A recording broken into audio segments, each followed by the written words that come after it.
teman-teman semua. Di video kali ini kami akan membahas dan mereview sebuah film inspiratif dari India yang berjudul Hichki yang dirilis pada tahun 2018 dan dibintangi oleh karakter papan atas dari Bollywood yaitu Rani Mukherjee. Dan sebelumnya perkenalkan kami dari Pendidikan Teknik Elektronika. Nama saya Rindy Novianto dan teman saya. Saya Firman Fadila. Nah, film ini tuh bukan sekedar tontonan biasa nih teman-teman. Hitski ini adalah film yang mampu membuka mata kita terhadap dunia pendidikan, keberagaman, serta perjuangan seseorang untuk diterima dan dihargai apa adanya. Cocok banget buat ditonton buat siapapun yang ingin terinspirasi, terutama para pelajar, pendidik, serta orang tua.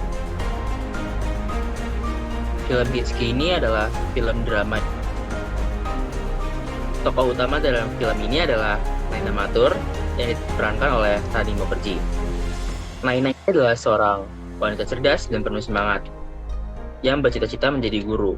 Beliau hidup dengan sindrom Tourette, suatu gangguan neurologis yang membuatnya sering cekukan atau mengeluarkan suara tak terkendali. Meskipun kondisi ini membuatnya sulit terima, beliau tetap semangat untuk menjalani dan mengejar mimpinya. Sekali lagi, karakter utama di film ini tuh sangat baik diperankan oleh Rani Mukherjee. Naina ini adalah simbol dari perjuangan, semangat, pantang menyerah, dan cinta pada dunia pendidikan. Ia tidak hanya ingin belajar dan mengajar, tapi juga ingin memberi pengaruh dan membuktikan bahwa kekurangan fisik tidak menghalangi seseorang untuk berkontribusi. Kemudian ada para murid kelas 9F yang masing-masing memiliki latar belakang yang keras dari lingkungan keluarga bermasalah, kehilangan arah hidup, serta mencerminkan kenyataan bahwa anak-anak pintar tidak punya kesempatan berkembang hanya karena sistem tidak memberikan ruang. Guru-guru lain dan pihak sekolah digambarkan sebagai simbol dari sistem pendidikan yang kaku dan bias. Mereka lebih percaya pada nilai dan disiplin tradisional daripada pendekatan inklusif. Lalu di film ini tuh ada beberapa tokoh pendukung. Yang pertama itu ada Syam Babu, ayah yang awalnya tidak percaya pada kemampuan anaknya sendiri. Yang kedua ada Mr. Waida, kepala sekolah yang memberinya kesempatan menjadi guru.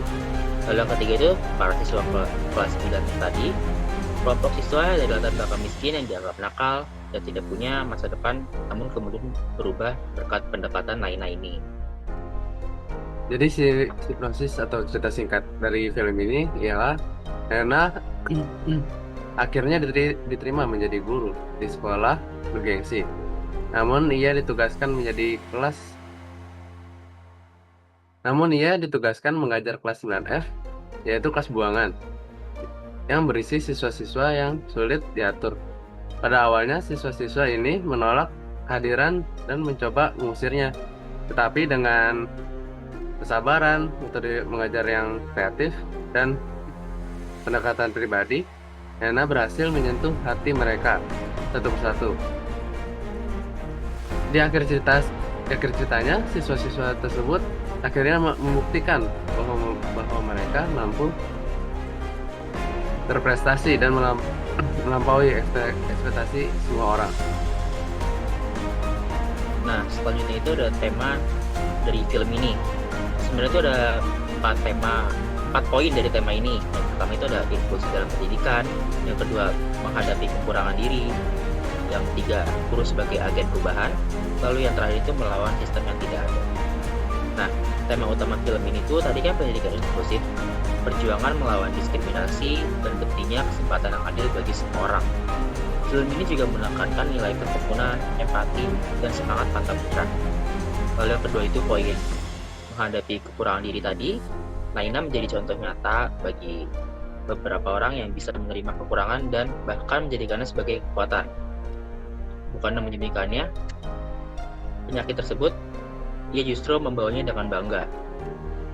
Lalu yang ketiga itu guru sebagai agen perubahan. Guru bukan hanya menyampaikan pelajaran, tetapi juga membentuk karakter dan masa depan para siswanya. Perjuangan Naina ini membuktikan bahwa pendekatan yang penuh kasih dan percaya pada potensi anak dapat mengubah hidup seseorang. Lalu di poin terakhir itu ada melawan sistem yang tidak adil. Film ini menyuarakan bahwa sistem pendidikan kadang justru memperkuat kesenjangan ini jika tidak diubah dengan pendekatan yang lebih manusiawi dan adil. Pesan moral dari film ini ada beberapa poin, yaitu jangan menilai orang dari penampilan atau latar belakangnya saja, tetapi setiap orang pasti mempunyai potensi, hanya butuh kesempatan dan kepercayaan. Guru yang baik bukan hanya mengajar, tetapi juga menyentuh hati murid-muridnya. Kekurangan bukanlah penghalang untuk sukses jika kita punya semangat dan tekad. Nah, last but not least, di film ini kan pasti ada kekurangan dan kelebihan yang memang. Di kelebihan ini tuh ada beberapa poin nih. Yang pertama, acting Timo Bergini sangat kuat dan menyentuh di film ini. Lalu yang kedua itu alur cerita juga menyentuh dan penuh motivasi buat beberapa kalangan di penontonnya. Lalu yang ketiga itu menampilkan isu pendidikan dan kesehatan secara realistis. Lalu yang terakhir itu musik dan sinematografi ini benar-benar mendukung emosi dalam cerita agar para penonton itu terbawa dari emosi tersebut gitu. Walaupun film ini sangat bagus, tetapi tetap masih ada kekurangan. Tentunya kayak beberapa bagian terasa agak lambat dan terlalu dramatis. Dan juga konflik antara guru dan murid terkesan klise di awal ceritanya. Dan fokus terhadap latar belakang beberapa siswa kurang dikembangkan secara mendalam. Oke teman-teman, ternyata banyak juga ya poin-poin yang bisa diambil dari film ini. Film Hitchki ini bukan hanya hiburan, tapi juga pelajaran hidup tentang pentingnya keberanian, dedikasi, dan kasih sayang dalam dunia pendidikan. Sebagai calon guru kami merasa film ini sangat menginspirasi dan menyadarkan kami akan pentingnya menjadi pendidik yang tidak hanya mengajar saja, tetapi juga memahami dan membimbing murid-murid dengan hati yang tulus. Baik, terima kasih atas perhatian teman-teman semua yang sudah menonton. Semoga informasi yang disampaikan dapat bermanfaat dan menginspirasi bagi kita semua. Wassalamualaikum warahmatullahi wabarakatuh. Terima kasih.